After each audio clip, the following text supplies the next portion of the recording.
All right, Curtis here. I'm going to call this part two because I did part one. I called it the pioneer or the settler. Which one are you? I want you to understand that pioneers were going to settle. They were on an adventure. And the difference between the pioneering people and the settlers is pioneers are always on the move.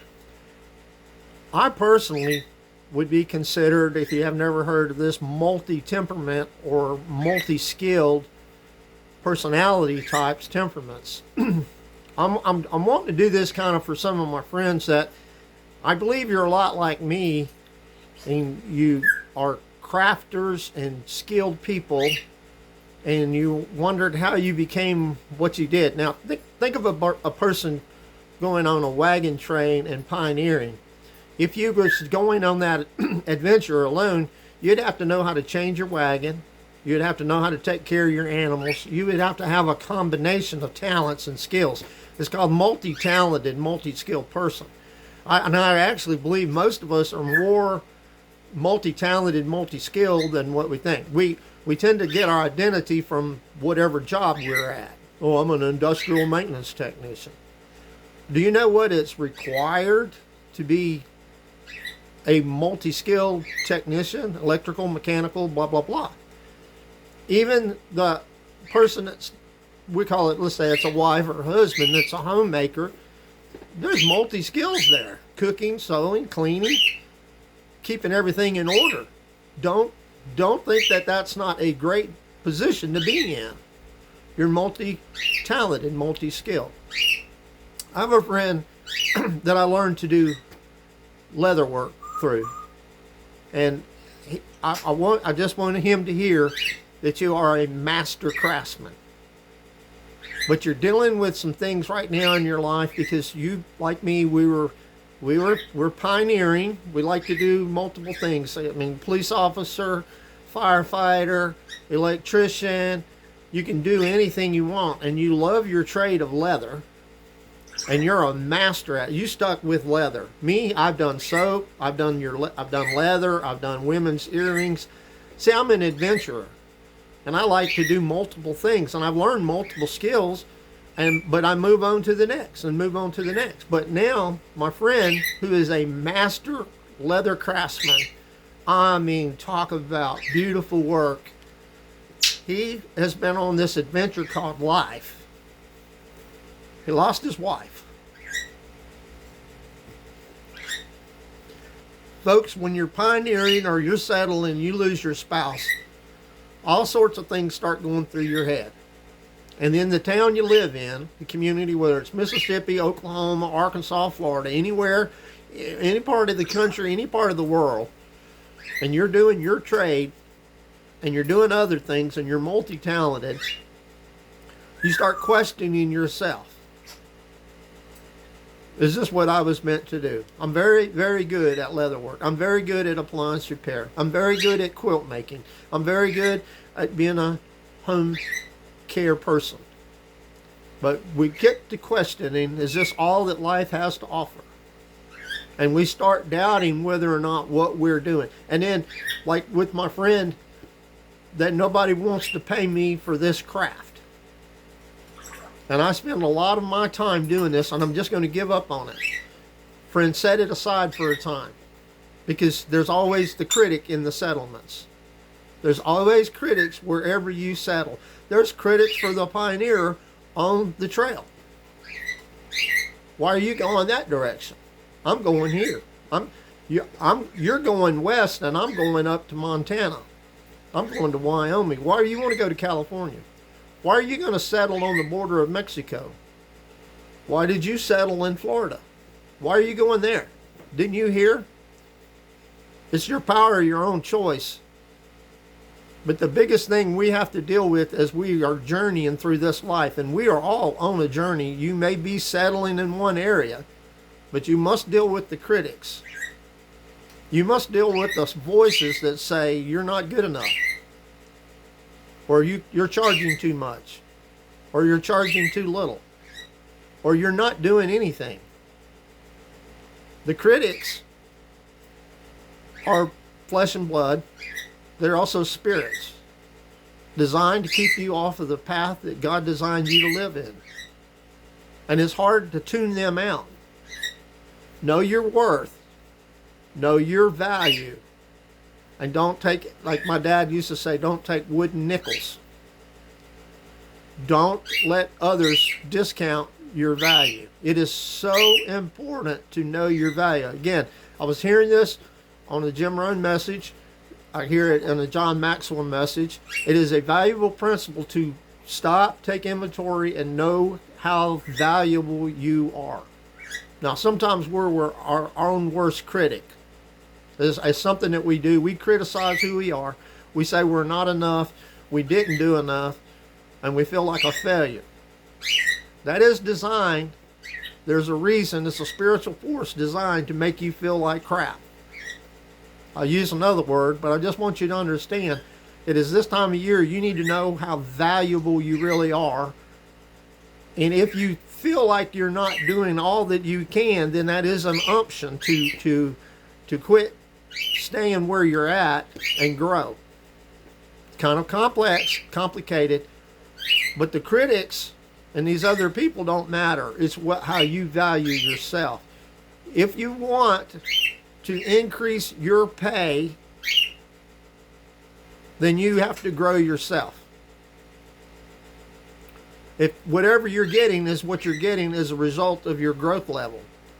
But your growth level could have been compromised because you opened your ear and listened to your critics, and they caused you to get stuck. If you the lid stuck, you're stuck in the muck, the mire, the swamp, the pit because of criticism. Don't let other people put you in that position. This is wisdom. Know your worth. My friend, the master craftsman, his work is worth every penny he charges. His time, the beauty is worth it. I've got friends that make beautiful quilts. I've got friends that do things with anything. Their time is worth it. Other people will look at it and not value. I've got a wallet. And if I said I want $185, somebody says, oh, I can get one at Walmart for 20 bucks. Okay, go buy 10 of those things because they will not last as long as the handcrafted one. I'm just using this as an example, folks. Maybe you're a house builder and everybody's, well, so-and-so can do it cheaper. Well, get them because I value myself higher than that. My quality of work is higher in value.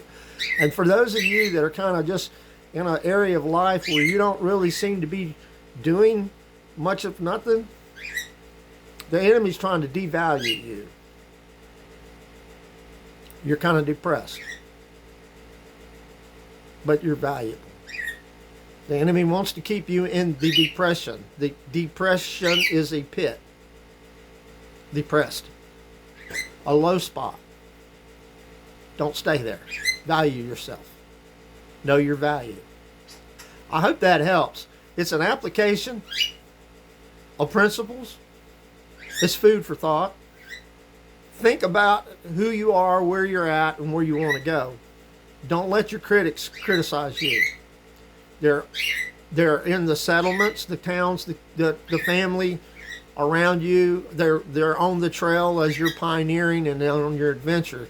You're always going to find critics. Know thyself. Know your value. And friend, I know you're valuable. I know there's more that you can do and become. That's where the pioneer has to come in. You have to believe that. You have to pioneer. You have to grow. You have to move from where you're at. If not, you're going to be stuck in a settlement around a bunch of critics that'll criticize everything. And we're not just around all the critics. We've got people that encourage. I will encourage you to find the people in your settlement, your community, or on your adventure who are like-minded like you. The 80-20 rule is going to apply on this. 80% of the people may be average, settled, comfortable. 20% of the people are going to want more. That's the growth people. Find the growers. Find the encouragers. we attract people.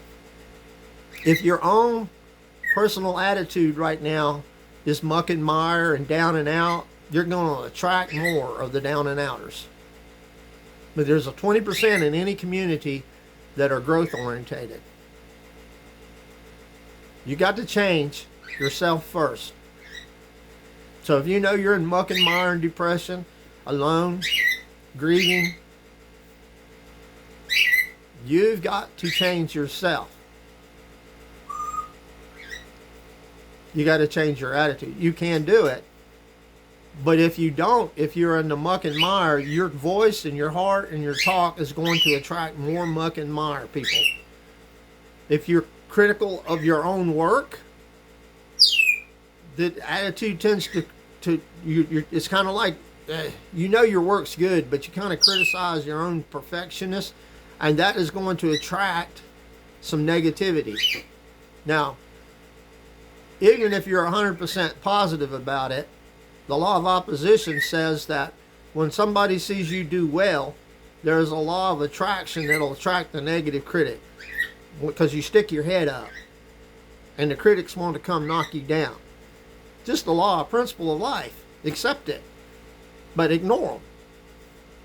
But you also got some people down here that when you move up, they're going to be attracted to you. Guys and gals, when you're dating, you'll understand this. I consider myself pretty sharp, intellectual, skilled, but I'm not going to be able to attract this woman that's got more of her life together. I'm attracted to her, but there's a good chance that she's not going to come down to this level of mess unless there's something in intelligence that overcomes the mess. The law of attraction is a powerful study we must do. So if you look at my mess, that's not going to attract. That's going to attract other messy people. Other messy people say, well, I could probably live with him because I don't have to live to that expectation.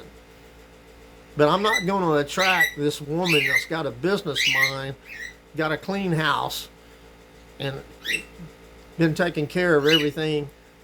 I'm not going to be attractive to her. Now, if my brain is attractive, I might have a chance. But we tend to attract at equal or greater levels. Your gift attracts people, even from above or below. So this is guys gifted. Let's talk a business person. A person is very gifted in marketing, or they're gifted in communication, but they need your skill, and they see that your skill level, let's say in marketing, is here, and theirs is here, even though their wealth is here. You can attract them. The law of attraction. It has to be attractive. If you have a negative self-image, you will attract other negative self-image people. Birds of a feather stick together. It's a law worth it. I want you to know, whatever you pay attention to, you're attracted to. If you devalue yourself, that's where you're focusing, and that's where you've applied your level of self, then you're going to move towards that. Negativity. Downing yourself. Putting yourself down. You're going to move in that direction. If you can see yourself as more valuable and you can grow, you're going to move in that direction. So you decide whether you go up or you go down. You can be here a high level leather crafts person, and you start listening to the critics below, and they'll pull you down. Don't let them pull you down. Multi-talented, skilled people, other people don't understand you. Why do you want to learn how to do this and then learn how to do that and learn? Why don't you stick to one thing? Because you're just not a settler. But along the way, on the journey in life, all of a sudden somebody's shoe blows out, and you pull out a piece of leather and you can sew their shoe together. You can put those shoes back on the horse. You can do the wagon wheel. You can fix the engine. You can fix their appliance. You can skin the deer. You can make jerky. You can cook a meal. Multi-skilled, talented people. You can grow hydroponically.